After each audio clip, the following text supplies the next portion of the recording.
రైతు 675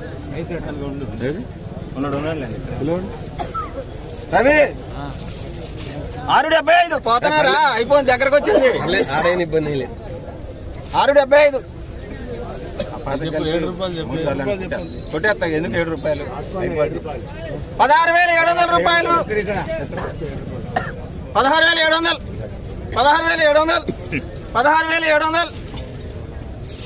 16,700 రూపాయలు ఏక్ దోడే పోతుంది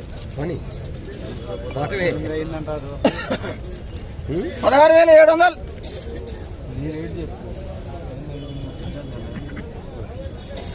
అశోకు 8 రూపాయలు అయిందన్నావు నిన్న 8 రాస్తా చెప్తే రాస్తున్నావు మళ్ళీ అనేలోపు ఎవరో ఒకరు వస్తారుగా 16,700 ఏక్ దో అడే పోనే 3 బార్ రాస్తూ